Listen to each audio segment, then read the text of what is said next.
ini bisa dipakai dua-duanya. Maksudnya di situ isinya itu syariat. Syariat itu apa? Cara ibadah lahir. Istilahnya seperti itu. Monggo. Semuanya kena. Ya, monggo, silakan. Kalau mau pakai lagi tambahan, monggo, silakan ya. Apalagi kalau ini memperkaya, misalkan apa lebih menekankan, monggo, silakan. Pada dasarnya adalah itu, yang penting ya, kerangkanya itu. Iya, betul. Iya. Oke. Lalu tadi yang kemarin itu kita menyimpulkan bahwa yang ketiga-tiganya ini apa kemarin? Setara, sepaket, sama pentingnya, sama perlunya. Maka tiga-tiga itu di wrap up, kita disimpulkan dengan satu kalimat tadi, setara, sepaket. Artinya sepaket apa? Tidak bisa terpisahkan, semua-muanya dipakai. Adapun untuk pilihan kita tidak memaksakan. Itu ya. Jadi tidak memaksakan. Tidak memaksakan mau madhab silahkan, mau pakai maliki gitu. Nah, mau firqoh yang satu itu. Nah, kita sebaiknya memang kalau kami menggunakan firqoh ahlus sunnah wal jamaah, itu menggunakan istilah firqoh itu biar bisa inklusif memang merangkul. Nanti kan ada kupat nih, kursus pendalaman tasawuf. Nah baru kalau yang antum ini sampaikan, udah pernah ikutan kupat Ustadz? PMT juga sudah ya? Nah jadi kan langkahnya setelah kata ini kupat. Nah di kupat inilah ada pengenalan, pendalaman lebih dalam, baru yang antum bilang tadi masuk lagi ke lebih dalam lagi, ya itu silahkan masuk ke kupat. Lalu torikoh dipilih, barangkali nih yang ikut KT ini ternyata bukan dari TKN, tetap bisa masuk.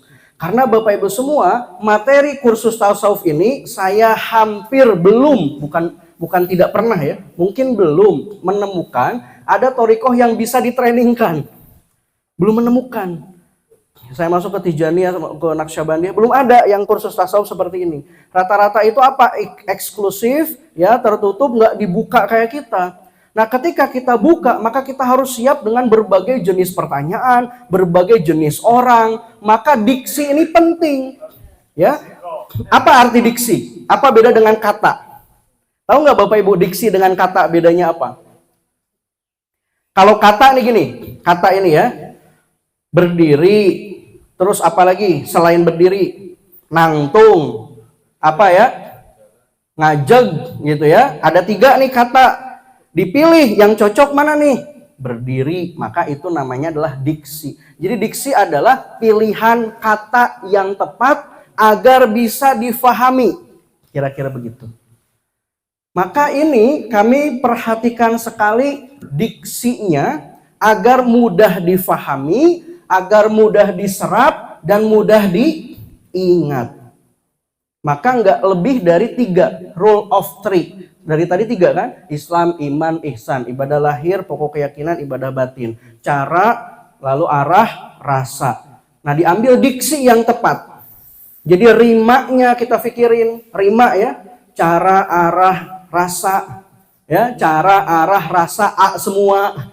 Nah itu dipikirin betul. Kenapa? Karena kita menyadari di hadapan kita nanti peserta-peserta nggak semuanya kayak Ustadz gini. Ada yang dari awam gitu ya. Ustadz ini tuh apa gitu. Nah begitu. Nah jadi begitu ya Bapak Ibu semua. Lanjut ya. Lanjut. Oke. Mari kita masuk ke 2 kubu. Nah selanjutnya Bapak Ibu. Karena, nah ini pilihan ya Bapak Ibu. Kita nggak mendalami keiman. Ke firqoh nggak mendalami. Nggak mendalami ke firqoh. Pertama adalah durasi, yang kedua adalah objektif. Kita ingat objektifnya apa, selalu ingat tujuannya apa gitu. Tujuannya yaitu nanti ke ihsan, ke tasawuf, ke thariqah. Maka kita bikin ilustrasi. Nah ini ilustrasinya nggak banyak-banyak, cuman satu aja. Contoh sholat. Bapak Ibu apa itu sholat menurut fikih? Nah, as-sholatu wal aqwalu wal af'alu makhsusah. Nah, ya. Muftatahatun bitakbir, muhtatamatun bitaslim dalam kitab Fathul Mu'in. Maka kalau menurut fikih, sholat itu bagaimana? Sholat itu adalah ucapan dan gerakan tertentu atau yang sudah ditentukan, dimulai dengan takbir, diakhiri dengan salam. Itu adalah sholat. Satu ketika ada ustadz, nah ada lagi di training, ada 10 ustadz yang masuk ke situ, ada kiainya yang berupa marbot. Jadi beliau menyamar jadi marbot. Ketika jadi marbot, kiai itu kayak kakek tua gitu. Cara usolinya begini. Yuk rapatkan. Ayam wedus sapi melebuh kabeh, Allahu Akbar. Tahu ya kisah itu? Tahu. Maka yang 9 mufarraqah, yang 1 kiai tetap ikut, itu siapa namanya? Syekh Abdullah Mubarak bin Nur Muhammad. Kenapa? Karena beliau faham terkait fikih. Karena ketika sebelum takbiratul ihram jungkir balik boleh nggak? Boleh. Ngobrol dulu boleh nggak? Salaman dulu boleh nggak? Boleh. Pakai usoli boleh nggak? Boleh. Pakai ayam, bedus, sapi melebuh kabeh boleh nggak? Boleh, karena belum termasuk sholat. Maka dari sini melihat kedalaman Syekh Abdullah Mubarak bin Nur Muhammad. Ketika masuk, nah ke situ Syekhuna Khalil begitu ya, dicek langsung dapat ijazah. Nah, karena kedalaman ilmunya. Itu adalah fikih. Nah, maka sholat itu adalah rangkaian dari takbir menuju ke salam. Apakah baca usoli atau tidak? Silahkan. Ya, kalau lagi fokus nggak baca usoli, boleh. Yang jadi masalah itu kita berantem gara-gara usoli. Nah, benar ya. Tapi kalau dulu Muhammadiyah dengan NU itu berantem gara-gara apa? Kunut. Begitu. Sekarang udah nggak berantem lagi kan? Udah, karena dua-duanya udah nggak sholat subuh. Udah bosan gitu ya. Oke, jadi Bapak Ibu semua baca usoli, usap muka, udah selesai salam mau usap muka, mau jungkir balik, mau Allahumma antas salam, mau Allahumma lantas jalan, gitu ya. Mau pegang handphone, itu ya boleh gitu. Silahkan. Lalu begini Bapak Ibu semua, ini sholat fikih. Bagaimana kalau di dalam sholat itu kolbunya tidak ikut sholat? Menurut fikih sah enggak? Sah. Tapi diterima atau enggak? Wallahu a'lam. Belum tentu diterima. Contoh kayak gini, saya biasa nyontohin biasa nyontohin seperti ini. Bapak Ibu di suatu ketika gitu kan, kita lagi jalan-jalan di pinggir ada masjid. Di masjid itu kita ingat baru beli sepatu baru harganya 3 juta rupiah gitu ya. Pas lagi kita taruh itu sepatu, ternyata sepatu itu persis di belakang kita takbir. Pas takbir kan Allahu Akbar kan kadang ya. Allahu Akbar, bukan Allahu Akbar, tapi dalam kolbu Allahu Akbar semuanya ada. Ingat kunci yang hilang di mana? Oh ya di atas kulkas, ingat ya. Pas lagi Allahu Akbar, kolbu lisan mengucapkan Allahu Akbar kabir walhamdulillahi katsira subhanallahi bukratan wa asila. Ini otomatis nggak lidah kita? Otomatis pikiran kita melayang-layang. Pas kita ingat, ya Allah, masih ingat nih saya. Nah, itu sepatu baru beli. Aduh, gimana ya caranya? Takut kemalingan, takut hilang. Maka nanti kita cek pas ruku. Allahu Akbar, ngelihat ke belakang dikit, dalam kolbu alhamdulillah aman. Ini jadi pelacur nih Pak saya. Pelan-pelan curhat. Pengalaman pribadi. Allahu Akbar. Secara fikih sah nggak Bapak Ibu? Kenapa? Karena belum 3 kali gerakan besar. Secara fikih nih. Gerakan besar bagaimana? Ada yang kayak ini. Ketika kita garuk-garuk dihitung. 1, ini 1. Ini mau berapa kali pun boleh. Nah baru 2. Betul ya? Yang nggak boleh adalah gerakan besar. Kita garuk-garukin gini. Ini nggak boleh. Jadi pas kayak gini berarti 1, 2, 3, 4. Maka Bapak Ibu semua, ketika di dalam sholat, dalam fikih, contoh at-tahiyat. Ketika at-tahiyat baru kita bisa, setelah at-tahiyat ya, kita berangkat baru bisa gini. Tapi kalau rokaat tanpa at-tahiyatnya, kita nggak boleh seperti ini. Dihitungnya 4 kali gerakan besar, maka bisa membatalkan. 1, 2, 3, 4. Rokaat pertama, pas kita berdiri, secara fikih, ini jadi batal. Nah, tapi ketika kita tadi lihat secara tasawuf, maka ada orang yang menggerak-gerakkan telunjuknya di dalam sholat. Nah lihat ya, tak uyut saya dulu ketika sholat itu beliau pakai jam tangan. Jam tangannya kok bunyi mulu, trek gitu. Saya waktu itu belum tahu fikih, saya taunya hanya 3 kali batal. Ternyata setelah diselidiki, diselidiki, ternyata ini gerakan sogir tidak membatalkan. Dari sini muncul ada orang yang ketika tahiyat akhir menggoyang-goyangkan, batal nggak? Nggak batal. Nah, ada yang muter-muter gitu ya. Yang nggak boleh itu muter-muter sambil terbang. Ya, itu nggak boleh itu. Gara-gara saking kencengnya dia terbang. Nah, itu nggak boleh. Tapi kalau gini doang, ada ya Persis dengan NU kan pas gini-gini. Itu kamu kenapa usap muka? Saya bingung, kamu itu goyang-goyang terus, saya pusing ngeliatinnya gitu. Nah, itu nggak apa-apa. Itu adalah kondisi kalau menurut para ulama itu yang saya kenal, itu adalah kondisi ketika Nabi zikir khafi. Jadi pas lagi tahiyat, kondisi zikir khafi, maka para sahabat merekamnya, oh itu berarti pas tahiyat itu seperti ini. Padahal beliau sedang berzikir khafi. Ada kalanya beliau begini, ada kalanya beliau begini. Maka yang merekam sahabat kan, sallu kama ra'aitumuni usolli, salatlah engkau sebagaimana engkau melihat aku salat. Dicatatlah, oh Nabi seperti ini. Dicatatlah, oh Nabi seperti ini. Yang jadi masalahnya, para umatnya beradu, mau gini, mau enggak, goyang-goyang atau enggak. Nah ini jadi masalah. Itu adalah masalah tentang ikhtilafiyah atau furu'iyah yang cabang-cabangnya kita nggak boleh mempermasalahkan itu. Tapi intinya adalah dalam sholat itu bagaimana khusyuk. Bapak Ibu semua itu ya penjelasan pertama. Masuk ke penjelasan kedua. Contoh, bagaimana sholat khusyuk? Sholat khusyuk, kira-kira khusyuk itu amal ibadah lahir atau ibadah batin? Batin. Maka kalau ibadah batin ditanya ke spesialis lahir jadinya kurang nyambung. Tanya ke ustadz yang tahu hanya fikih. Ustadz, gimana cara sholat khusyuk? Maka jawabannya nggak akan jauh-jauh dari fikih. Jawaban ustadz fikih seperti ini. Untuk sholat khusyuk, Bapak Ibu semua, yaitu sholatnya kita pakai pakaian yang bagus. Lalu yang kedua, fahami bacaan. Pernah dengar seperti itu? Sering dengar seperti itu.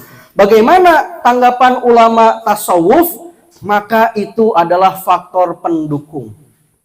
Bukan faktor penentu khusyuk. Khusyuk ada faktor penentu, ada faktor pendukung.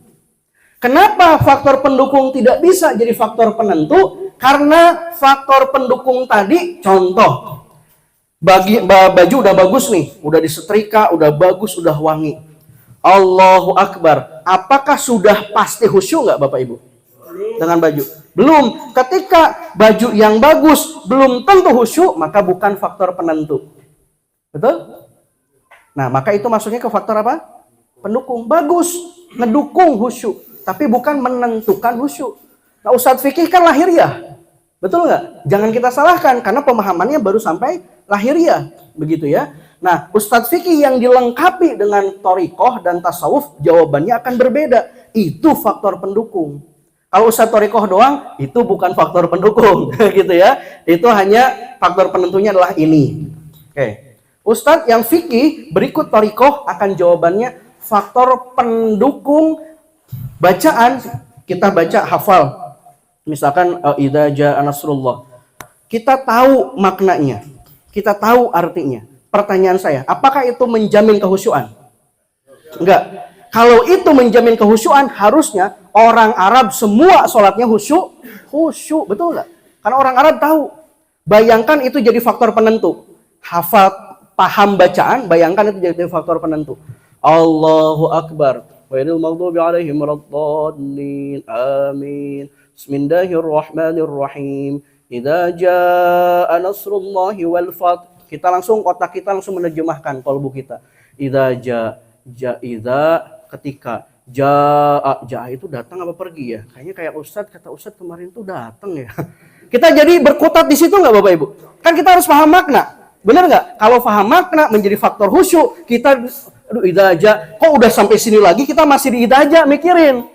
Jaa nasrullah, pertolongan Allah. Gimana ya pertolongan Allah? Oh iya, waktu itu tuh ada pasukan Abraha, ya kan? Ada ababil. Kita jadi ngebayangin gajah. Gajahnya kira-kira segede apa itu gajah ya? Zaman dulu kayaknya gajah nggak mungkin yang kayak gajah Thailand sama gajah di Kalimantan, Sulawesi. Kayaknya gajahnya seperti ini, burung ababil. Jadi mikir ke situ nggak Bapak Ibu? Mikir ke situ. Jadi khusyuk nggak kira-kira? Enggak jadi khusyuk. Maka faham makna atau arti masih faktor pendukung. Bagaimana jawaban Ustadz yang paham fikih dan thoriqoh dan tasawuf? Maka menjawabnya adalah faktor khusyuk adanya di kolbu. Apa dalilnya faktor khusyuk? Adalah ingat sama Allah. Dalilnya mana? Innani anallah. La ilaha illa ana. Fa'budni. Wa aqimis salata lidzikri. Itu dalilnya tuh. Innani sesungguhnya anallah aku adalah Allah kata Allah. Fa'budni sembahlah aku. Wa aqimis salata dirikanlah salat lidzikri untuk mengingatku. Kunci khusyuknya salat adalah ingat sama Allah. Gimana kunci salat ingat sama Allah? Maka adanya di mana? Zikir. Zikir adanya di mana? Tasawuf. Maka yang faham tentang tasawuf akan lebih mudah khusyuk karena sudah dikasih tahu caranya. Kan Ustadz bilang kayak gini, oke, kita semua harus sabar. Kata jamaah Ustadz, gimana cara sabar? Pokoknya sabar aja, gitu kan? Nggak dikasih tahu tata caranya, karena di fikih nggak disebut tata cara untuk bersabar, gitu. Nah, Ustadz gimana cara khusyuk? Pokoknya khusyuk aja, gitu ya. Fahami arti, malah ke situ jatuh larinya karena nggak difahami tasawufnya. Maka di dalam tasawuf itu Bapak Ibu semua ada di dalam kitab Ihya Ulumuddin. Gimana cara syukur, gimana cara zuhud, gimana tauhid itu, gimana cinta. Cinta di fikih ada nggak? Nggak ada. Adanya di mana? Di tasawuf dan kita Ihya Ulumuddin.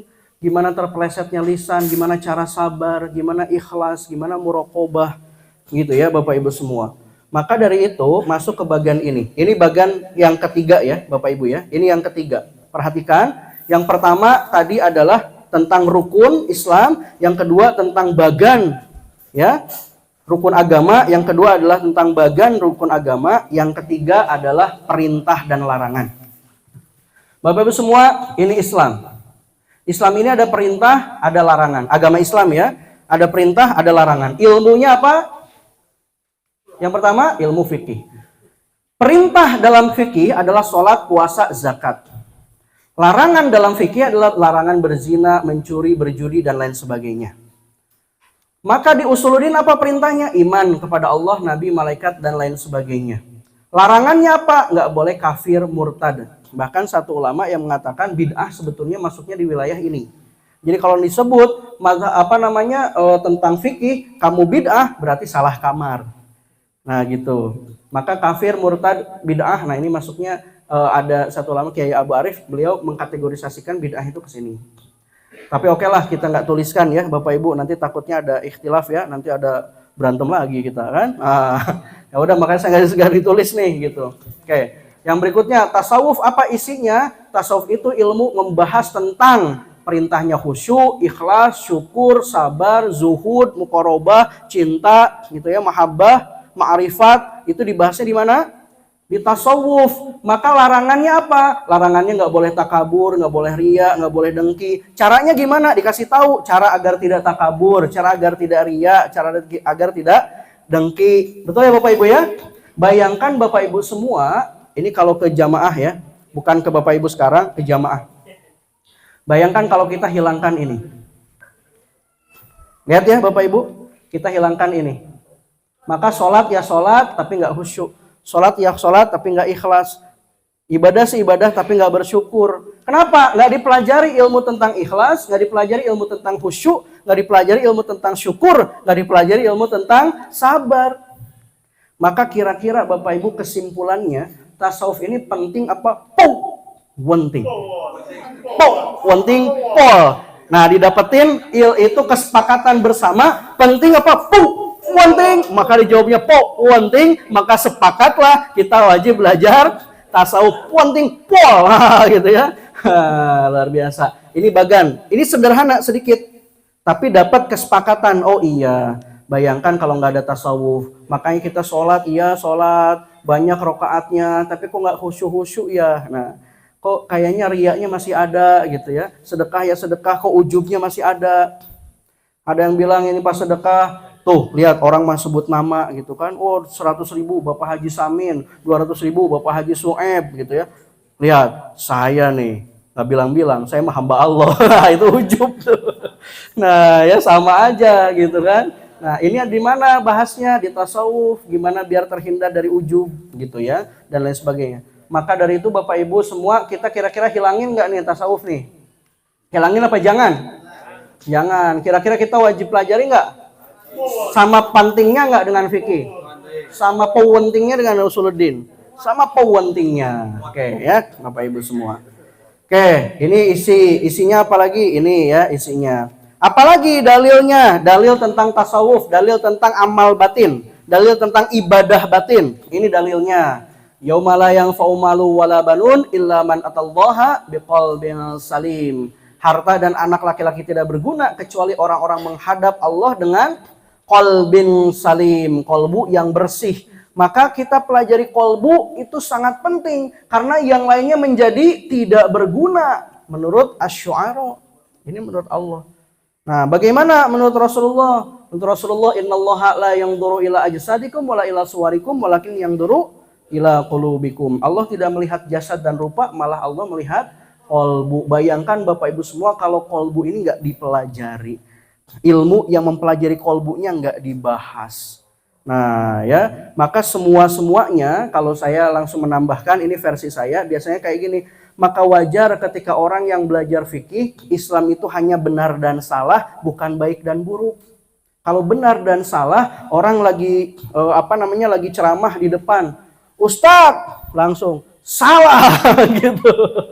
Nah kira-kira kalau secara fikih benar nih kita nyalahin, ngebenerin, Ustadz harusnya benar gini. Tapi secara akhlak kira-kira baik apa buruk?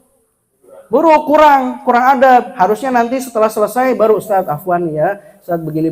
Beda kalau ini ya. Kalau sekarang kan kita lagi workshop, beda lagi. Silahkan mau kritisi atau apa. Tapi kalau di dalam ini forum umum tiba-tiba kita langsung, nah gitu ya, itu kan nggak boleh. Maka kalau hanya orang-orang yang fikih itu hanya berpikir baik dan benar saja, rata-rata. Kalau nggak ada unsur tasawufnya, ya rata-rata benar dan salah. Yang penting dia salah nih, itu celananya kurang ngangkat dikit tuh di atas mata kaki, nah gitu. Nah itu ya, salah. Nah mudah. Maka ustadz fikih melihatnya apa? Salah nih, ini salah neraka. Oh ini bid'ah nih, ahli bid'ah. Wah, jadi lihat itu siapa yang benar? Saya yang benar. Wah, akhirnya apa? Ketika merasa saya yang benar, nggak beda jauh dengan iblis. Iblis itu kan merasa paling benar, merasa paling mulia. Betul ya? Yang bermasalah di iblis apa? Ibadahnya atau kolbunya? Kolbunya nggak mau ikut, nggak mau tunduk, itu bermasalahnya iblis. Jadi Bapak Ibu setinggi apapun ilmu fikih, kalau kolbunya nggak dipelajari, maka nggak beda jauh sebetulnya dengan iblis gitu ya. Nah, baru masuk ke yang bagian terakhir Bapak Ibu, bagaimana sikap ulama terhadap tasawuf? Nah ini adalah ulama-ulama. Kami memperkayanya mulai dari 4 imam madhab. Bagaimana Bapak Ibu semua bermadhab nggak? Bermadhab, madhabnya apa? Ada yang Maliki, ada yang Hanafi, Hambali, ada Syafi'i. Oke, terima kasih Bapak Ibu semua. Bapak Ibu semua sudah bertorikoh belum? Oh belum, saya belum bertorikoh. Bapak Ibu mari kita lihat, yang ahli madhab pun ternyata bertorikoh. Tuh, kita lihat ya. Kita kan bermadhab, lihat Imam Abu Hanifah atau Imam Hanafi. Beliau ternyata murid ahli silsilah torikoh Naqsyabandiyah. Dari mana gurunya? Imam Ja'far As-Shadiq. Nah itu guru kita juga ya, silsilah sampai ke beliau. Beliau berkata, jika karena tidak 2 tahun Nu'man telah celaka, karena 2 tahun saya bersama Imam Ja'far As-Shadiq, maka saya mendapatkan ilmu spiritual yang membuat saya lebih mengetahui jalan yang benar. Nah, lihat ya, yang pertama. Maka Imam Hanafi bertasawuf nggak nih? Bukan hanya bertasawuf, bertorikoh nggak? Bertorikoh. Lihat ya Imam Hanafi. Yang pengikut Imam Hanafi ketika nggak bertorikoh berarti nggak mengikuti gurunya. Yang kedua, siapa? Imam Maliki. Nah, ya, atau nama lengkapnya Malik bin Anas. Nah, Malik bin Anas, ulama pendiri mazhab Maliki, beliau juga adalah murid Imam Ja'far As-Shadiq, satu pengajian dengan Imam Hanafi, tapi lebih senior Imam Hanafi. Nah, Imam Maliki mengatakan, "Man tasawwafa wa lam yatafaqqaha faqad tazandaqa, wa man tafaqqaha wa lam yatasawwafa faqad tafassaqa, wa man jama'a bainahuma faqad tahaqqaqa." Beliau mengatakan, barang siapa yang bertasawuf tanpa fikih, dia zindik kebatinan. Eling si eling tapi nggak sholat. Maka yang ditanya pas kolbu di akhir kiamat, apa ini protes semua karena dipakai ibadahnya kolbunya. Zindik. Yang kedua, barang siapa berfikih tanpa bertasawuf menurut Imam Maliki. Nah, kita tekankan lagi ya. Jangan sampai kita jadi mengklaim menurut saya, jangan. Ini menurut Imam Maliki. Yang berfikih tanpa bertasawuf maka dia fasik. Kalau dalam bahasa Sunda, pasekon itu 90 derajat. Fasik. Maka fasik itu gimana? Kita jalan seakan-akan ke depan padahal sebenarnya ke samping gitu. Nah, itu fasik. Jadi fasik itu kayak yang lurus tapi bengkok gitu. Itu fasik. Nah, Bapak Ibu semua ya. Barang siapa yang mempelajari keduanya, ya, mengamalkan keduanya, dia meraih kebenaran. Faqad tahaqqaqa. Nah, memang begitu Ustaz. Ini di mana-mana difoto memang. Nah, gitu. Jadi Bapak Ibu nanti pasti akan mengalami para jamaah memfoto ini. Karena memang ini adalah qaul-qaul beliau. Yang berikutnya, ini Imam Syafi'i. Siapa yang mazhab Imam Syafi'i? Nah, gitu ya. Bapak Ibu semua, ini Imam Syafi'i. Nama lengkapnya Muhammad bin Idris. Nah, beliau berkumpul dengan orang-orang sufi menerima 3 ilmu. Mereka mengajariku bagaimana berbicara. Mereka mengajariku bagaimana memperlakukan orang lain dengan kasih sayang dan kelembutan kolbu. Mereka membimbingku ke dalam jalan tasawuf. Mereka membimbingku ke dalam jalan tasawuf. Berarti Imam Syafi'i bertasawuf nggak? Bertorikoh nggak? Bertorikoh, bertasawuf. Begitu ya Bapak Ibu semua. Lalu selanjutnya, nah ini beliau mengatakan senada dengan Imam Maliki, berusahalah engkau menjadi seorang yang mempelajari ilmu fikih dan juga menjalani tasawuf. Jangan mengambil salah satunya saja. Sesungguhnya demi Allah, saya benar-benar ingin memberikan nasihat kepadamu. Orang yang mempelajari ilmu fikih tapi tidak ingin menjalani tasawuf, maka kalbunya tidak dapat merasakan kelezatan takwa. Sedangkan orang yang hanya menjalani tasawuf tapi tidak ingin mempelajari ilmu fikih, maka bagaimana dia bisa menjadi baik? Nah, itu adalah kaulnya siapa? Imam Syafi'i. Setelah Imam Syafi'i siapa? Imam Hambali. Bagaimana kata Imam Hambali tentang tasawuf? Nah, kita penekanannya tasawuf saja dulu. Menurut Imam Hambali, beliau berkata, anakku kamu harus duduk bersama orang-orang sufi. Jelas nih diksinya. Kata pilihan katanya jelas, orang sufi. Bukan orang soleh, bukan. Bukan orang ahli tahajud, bukan. Spesifik jelas orang sufi. Maka yang bermadhab Hambali tapi mengkafirkan, membid'ahkan sufi, berarti ia menyelisihi gurunya sendiri. Menurut Imam Hambali, kamu harus duduk bersama orang-orang sufi karena mereka adalah mata air ilmu dan mereka selalu melihat, mengingat Allah dalam kalbu mereka. Mereka adalah orang-orang zuhud yang memiliki kekuatan spiritual tertinggi. Luar biasa ya. Ini adalah bentuk apresiasi. Aku tidak melihat orang yang lebih baik daripada mereka. Menurut siapa? Imam Hambali.